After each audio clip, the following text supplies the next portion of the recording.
مسئلہ کہ زکوٰۃ ادا تو کرنی ہے لیکن کرنی کتنی ہے اور کس کس چیز میں سے کرنی ہے، کس کس چیز میں سے کرنی ہے اور کتنی کتنی ادا کرنی ہے۔ باب ما جاء فی زکوٰۃ الذھب والورق۔ حسب اگر آپ یہ سبق سن لیں گے توجہ کے ساتھ تو آپ کو کسی سے پوچھنے کی ضرورت نہیں پڑے گی کہ میرے اوپر کتنی زکوٰۃ آتی ہے، اللہ کے فضل سے آپ خود یہ ڈیسائیڈ کر سکیں گے میرے پاس اتنا مال ہے اور آپ خود اس کا حساب لگا سکیں۔ اچھا اب زکوٰۃ کی بات ہو رہی ہے، باب ما جاء فی زکوٰۃ الذھب والورق، بیان ہے سونے اور چاندی کی زکوٰۃ۔ سونے اور چاندی کی زکوٰۃ کو امام صاحب سب سے پہلے اس لیے لے کے آئے کیونکہ سونے اور چاندی کی زکوٰۃ صرف سونے اور چاندی میں نہیں ہوتی، سونے اور چاندی میں بھی اس کے حساب سے زکوٰۃ دینی ہے۔ اس کے علاوہ آپ نے اپنی اور جو ملکیت ہے، بینک بیلنس، آپ کے جناب بینک میں پیسے، گھر میں کیش، ان سب چیزوں میں آپ نے سونے اور چاندی کے حساب سے زکوٰۃ دینی ہے۔ اختلاف ضرور ہے کہ سونے کے حساب سے دینی ہے یا چاندی کے حساب سے دینی ہے، البتہ دینی ان میں سے کسی چیز کے حساب سے ہے، تو اس لیے سب سے پہلے اس کو ذکر کیا کہ سونے اور چاندی کی زکوٰۃ۔ سیدنا علی رضی اللہ تعالیٰ عنہ کی روایت، وہ فرماتے ہیں کہ نبی کریم صلی اللہ علیہ وسلم نے فرمایا قد عفوت عن صدقۃ الخیل والرقیق، آپ نے فرمایا میں نے گھوڑوں اور غلاموں کی زکوٰۃ سے درگزر کر دی۔ اب گھوڑوں کے اوپر زکوٰۃ نہیں ہے، غلاموں کے اوپر زکوٰۃ نہیں ہے۔ حضرت علی رسول اللہ کا حوالہ دے کے کہہ رہے ہیں، خود نہیں کہہ رہے، رسول اللہ صلی اللہ علیہ وسلم کے حوالے سے کہہ رہے ہیں کہ نبی کریم صلی اللہ علیہ وسلم نے فرمایا کہ گھوڑوں اور غلاموں کے اوپر زکوٰۃ نہیں ہے۔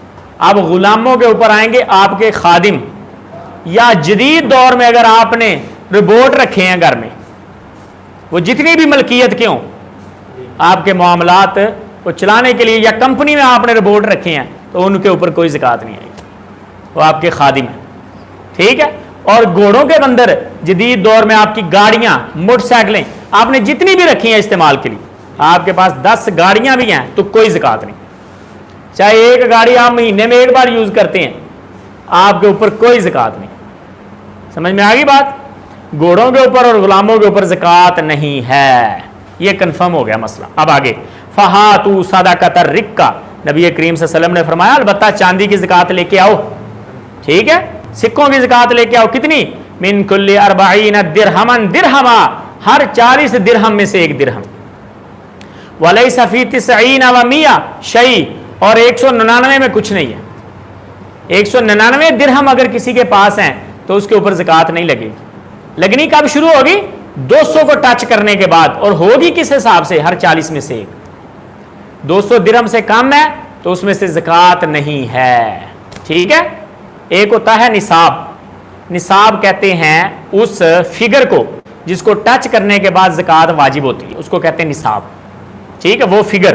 جیسے چاندی کے اندر 200 درہم یہ فگر ہے، بکریوں کے اندر 40 بکریاں یہ فگر ہے، یہ نصاب ہے، گائے کے اندر، بھینسوں کے اندر 30 گائے یا 30 بھینسیں یہ فگر نصاب ہے، اس سے کم 29 ہے تو زکوٰۃ نہیں آئے گی۔ اونٹوں کے اندر 5 اونٹ یہ فگر نصاب ہے، 4 ہے تو زکوٰۃ نہیں آئے گی۔ ایسے ہی سونے کے اندر 20 دینار وہ فگر ہے، 19 ہے تو زکوٰۃ نہیں آئی، اس کو کہتے ہیں نصاب۔ ایک ہوتا ہے نصاب اور دوسرا ہوتا ہے کہ اس میں سے نکالنا کتنا ہے، وہ ہے 40 میں سے ایک، ہر چیز میں نہیں، چاندی میں، پیسے میں اور بکریوں میں، ٹھیک ہے۔ باقی آگے چلیں مزید بتاتے ہیں۔ فرمایا ہر 40 میں سے ایک اور 199 میں نہیں ہوگی۔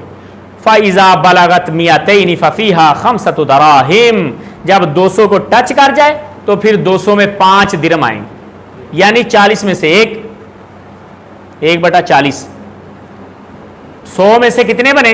2.5، اور 200 میں سے 5، 100 میں سے 2.5، یہ ذہن میں ایک رکھ لیں، لاکھ میں سے 2.5 کروڑ میں سے 2.5 لاکھ، ٹھیک ہے، اس حساب سے یعنی معاملہ چلے گا۔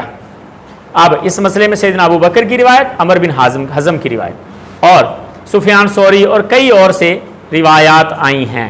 اب چاندی کا آپ کو نصاب کنفرم ہو گیا کہ اگر کسی شخص کے پاس چاندی ہے، اور یہ بات بھی یاد رکھیں کہ 200 درہم کو اگر تولوں کے حساب سے دیکھا جائے، آج کل تولے چلتے ہیں نا، ایک تولہ 12 گرام کا ہوتا ہے، 12 گرام کا غالباً ہوتا ہے ایک تولہ، تو